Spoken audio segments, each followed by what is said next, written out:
Il est exactement 7 heures passées de 1 minute, c'est en heure locale, 1 heure de moins en heure GMT. On verra qui de Mike Tipkio Junior Hussein prendra le relais pour la deuxième partie de la revue de presse. Mais on met le cap sur Yaoundé pour retrouver pas Brand Kamga, non pas Ghislaine Pierre-Esselon, Arnaud Gueffak justement pour la première partie de la revue de presse. Arnaud Gueffak, c'est à vous, bonjour et bienvenue dans Canal Matin.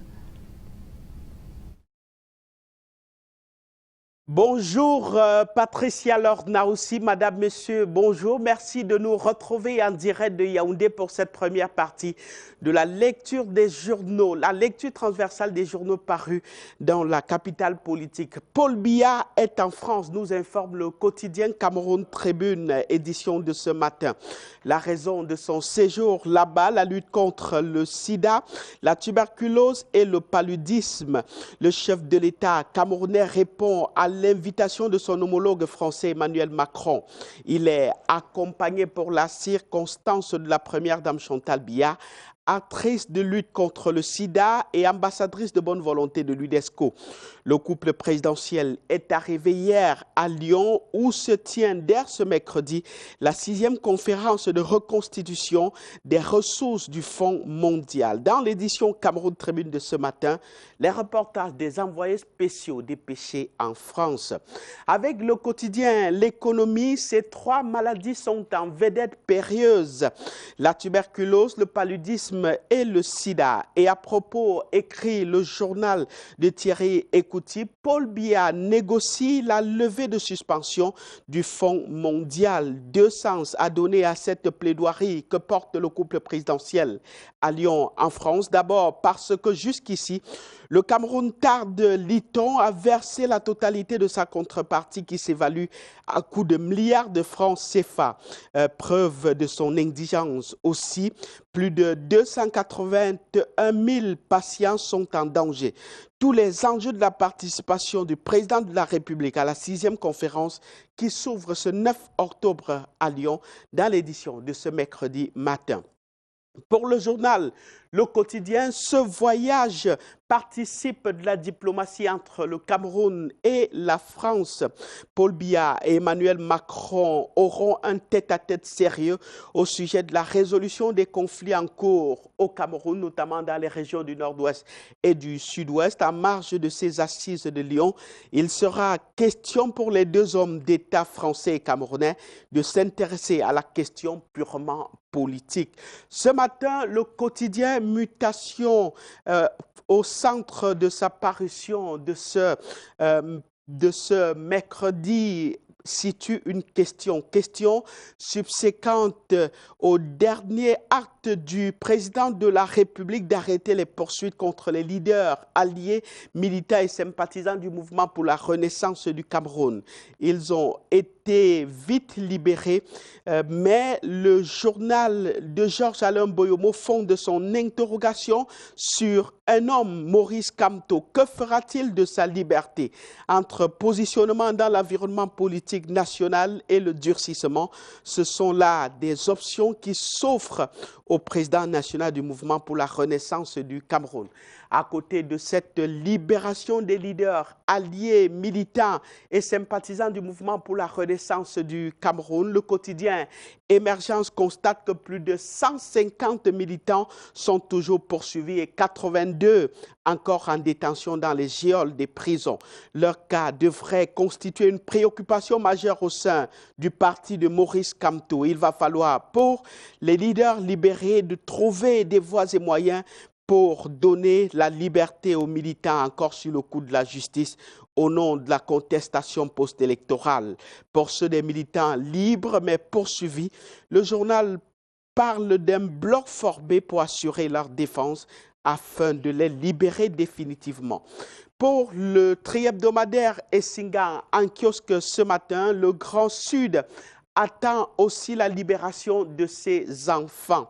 Dans la mouvance du retour à la paix dans notre pays, le Cameroun, des militants ou bien des notabilités souhaitent que le chef de l'État prononce une mesure de grâce pour les prisonniers de l'opération Épervier qui sont en majorité les fils et filles du Grand Sud. Cela, écrit le journal, fera le comble de la magnanimité du président de la République dans l'équilibre des régions et des aider dans cette mesure de grâce pour les prisonniers politiques et surtout de l'opération Épervier.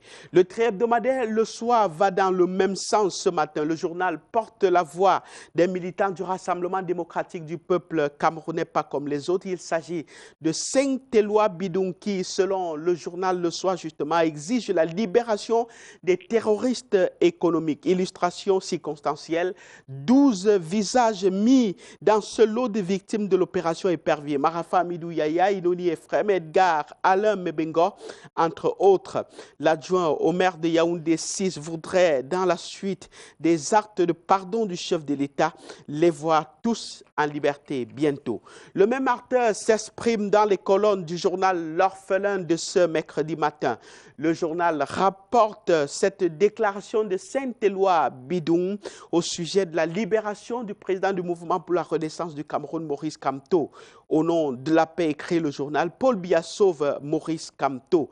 Citation choisie de ce militant du Rassemblement démocratique du peuple camerounais qui a vu un Paul Biya sauveur face à des leaders du mouvement pour la renaissance du Cameroun alliés et militants dans la mouvance du grand dialogue national. Et de ce grand dialogue national, l'orphelin en parle aussi à sa une ce matin, parlant justement des déplacés internes du département de la Momo, région du Nord-Ouest, qui étaient chez Rosemba Acha. Ils sont venus le samedi 5 octobre dernier transmettre au ministre délégué à la présidence chargée du contrôle supérieur de l'État leurs remerciements à l'endroit du chef de l'État, Paul Biya, pour tout le soutien et encourager les initiatives qui concourent au retour à la paix dans leur région d'origine. Pour le journal Diapason, pas question de pousser un ouf après le grand dialogue national. Parlant du Premier ministre chef du gouvernement, Joseph Diongouté, le journal estime que la mission est inachevée. Cette appréhension découle de 3 constats importants. D'abord, l'absence d'un comité de suivi et d'un chronogramme de mise en œuvre qui laisse libre cours. Ensuite, la démobilisation de tous les acteurs de la sécession qui reste problématique. Et enfin, la revendication ou bien les revendications politiques qui fusent de toutes parts. Toutes ces raisons sont explorées dans un dossier de la rédaction en page 2, 6 et 7 parutions de ce matin. Pour le journal Paysan Info en kiosque ce matin, Paul Biya a fait du grand dialogue un pardon national. Le chef de l'État, en effet, initiateur des assises du Palais des Congrès de Yaoundé, a une fois de plus démontré aux Camerounais et aux instances internationales des droits de l'homme qu'il restait apôtre de la paix. Toutes choses qui lui donnent pour le retour de la paix dans les régions du Nord-Ouest et du Sud-Ouest. Il les a toutes données, écrit le journal Paysan Info parution de ce matin. Avec le journal Réalité Plus, parlons des détracteurs d'hier d'un homme d'État. Le journal écrit « Enfin, ils applaudissent Ferdinand Ngo. Longtemps vilipendé par la jalousie pour avoir exécuté les instructions du président de la République, le ministre d'État, secrétaire général de la présidente de la République, a été fortement applaudi la semaine dernière. En 48 heures, il a relayé au ministre de la Défense les instructions du chef de l'État qui ont permis de libérer plus de 400 détenus, dont le président du mouvement pour la renaissance du Cameroun, Maurice Kamto. Cette fois, on dirait que cela a arrangé tout le monde, y compris les détracteurs du ministre d'État, secrétaire général de la présidente de la République. Le journal L'Intelligent d'Ongola met un homme en vitrine à sa une ce matin. Il est le vice-président désormais du syndicat national des journalistes indépendants du Cameroun. Moussa Fam, puisqu'il s'agit de lui, a revêtu ses attributs au cours d'une conférence de presse Liton donnée par le président national Alex Koko Adam. C'était le 29 septembre dernier à Yaoundé. Ces positions font l'objet d'une exploitation raisonnable désormais. Ali, en page 10 et 11 du journal L'Intelligent d'Ongola, parution de ce matin. Le quotidien Info Matin, ce matin, s'intéresse à la recherche scientifique et l'innovation avec le programme Horizon 2020, un programme cadre de l'Union européenne présenté hier à Yaoundé en présence de trois membres du gouvernement. Il s'agit des possibilités de financement pour la coopération entre l'Afrique et l'Europe. Ce matin, de la recherche, le plus grand programme jamais réalisé par l'Union européenne au profit de la communauté scientifique. En clair, il est question d'inscrire le Cameroun dans la liste des pays bénéficiaires du programme cadre de la recherche, justement. Le journal La Veuve, parlant de ce programme de recherche Horizon 2020, présente l'Union européenne et l'Union africaine dans la mutualisation de leurs efforts pour le Cameroun. Le programme entre dans le cadre de l'engagement de l'Union européenne et de l'Union africaine depuis 2007 dans un partenariat stratégique Afrique-Union européenne pour entrevoir l'avenir des collaborations sur les sujets d'intérêt commun. L'objectif est d'intéresser les universités et chercheurs camerounais à ce programme et aux autres initiatives continentales soutenues par l'Union européenne, mais surtout d'obtenir des appuis de l'Union européenne et de l'Union africaine pouvant contribuer à relever les défis et à lever les contraintes liées à l'irrationalisation des politiques publiques nationales du secteur. Et justement, le quotidien Épervier, dans le même sillage, parle de l'Union européenne et de l'Union africaine qui ouvrent leur financement aux chercheurs camerounais. Dans ce cadre, ou bien dans le cadre de ce programme Horizon 2020, financé à hauteur de 80 milliards d'euros, l'Union européenne et l'Union africaine ont décidé d'accompagner ensemble les projets innovants de la recherche au pays de Paul Biya. L'événement a mobilisé hier toute la communauté des chercheurs nationaux dont les compétences sont reconnues au niveau international et qui ne sont pas toujours utilisées au plein potentiel à cause du manque de moyens certainement. Le programme Horizon 2020 vient donc lever cette question de manque de moyens désormais. Le quotidien Épervier, ce matin, se projette aussi dans les échéances politiques prochaines. Et à ce sujet, le journal de Léopold Clovis Noudjo, dans la perspective des élections législatives et municipales, écrit comme une alerte que le mouvement pour la renaissance du Cameroun, MRC, doit se préparer et cesser de créer au hold-up électoral. Le jeu électoral pour ces échéances futures ont besoin du fair-play politique afin d'éviter la crise post-électorale, une sorte de bis repetita à éviter de ce qu'il y a eu à l'élection présidentielle. Avec le tri-hebdomadaire L'œil du Sahel, intéressons-nous à ce fait qui révolte certaines populations dans la région de la Damawa à Ouassando. Le journal de Gibaï Gatama nous informe ce matin qu'il y a grogne autour de l'attribution de 5000 hectares à une société turque. Par l'entremise du délégué régional de l'agriculture et du développement rural, le ministre a accordé à la société Passantestil Sanahias 5000 hectares de terre pour un projet agricole. Les populations disent n'avoir pas été consultées et s'opposent à cette décision ministérielle qui ne leur est pas favorable. Stop et fin, revue de presse en direct de Yaoundé. Gardez la pêche pour des informations fraîches parues dans les journaux ce matin. La suite, c'est avec vous, à Douala. Bonjour Arnaud Guéfac, bonjour Yaoundé, capitale politique du Cameroun où s'est tenu le grand dialogue national. Et à propos justement de ce grand dialogue national, la nouvelle expression de ce mercredi 9 octobre 2019 présente ce matin le Premier ministre chef du gouvernement comme un homme volontaire et déterminé qui a donné le meilleur de lui-même pour la réalisation de la mission à lui confiée par le chef de l'État pour trouver une solution idoine et durable à la crise anglophone.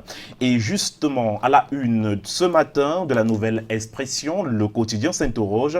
Et si John Gouté, grand coordonnateur de ce grand dialogue national, était l'homme de la situation, en page 3 du journal, un argument s'étale comme un début de réponse à lire dans ce journal. Le Premier ministre Joseph John Gouté, qui a présidé les débats du Grand Dialogue National, était déjà optimiste avant le début des travaux, souligne le quotidien. Mais est-ce véritablement l'homme de la situation? Élément de réponse à retrouver en kiosque ce mercredi matin. L'une des conséquences directes et positives de ce Grand Dialogue National qui a débuté le 30 septembre 2019 et s'est achevé le 4 octobre de la même année. Ce sont ces libérations tous azimuts avec la nouvelle expression de ce jour et en colonne, on s'exclame et les clients de l'opération Épervier aussi, eux aussi justement, après la libération des prisonniers de la crise anglophone et des marches blanches de Camto, demandent également la clémence du chef de l'État, précise le journal en page 10, qui explique effectivement que les défenseurs des clients de l'opération Épervier demande que la clémence soit étendue. Tout le monde doit être sauvé, peut-on le dire ce matin avec la nouvelle expression de ce mercredi. En colonne, ce matin, le journal parle de malnutrition à Ngaoundéré, championne du Cameroun qu'il faudrait sauver, qu'il faudra sauver. En page 4 à 5 du quotidien, on apprend que la région de l'Adamawa enregistre le plus fort taux de malnutrition au Cameroun. Nous vous proposons également de jeter un regard sur l'état des lieux et les stratégies de lutte mises en place. C'est le zoom de ce mercredi à retrouver en kiosque.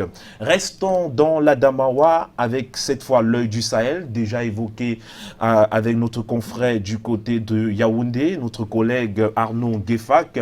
C'est avec donc le tri hebdomadaire de ce mercredi qui nous parle d'une grogne autour de l'attribution de 5000 hectares de terre cultivable de Wassandé à une société turque, ce qui fait d'ailleurs la une du journal ce matin en page 3 de l'œil du Sahel. Un œil s'ouvre justement sur le mutisme du délégué régional du ministère de l'Agriculture et du Développement rural pour l'Adamawa qui, selon le journal, n'a pas souhaité se prononcer sur le projet. Et dans les lignes du journal, on apprend également que sur le terrain, la quasi-totalité de la population de Wassandé, localité située à 90 km de Ngaoundéré, ne sait pas encore que 5000 hectares de leur territoire ont été attribués aux Turcs. Véritable feuilleton à lire en kiosque ce mercredi matin.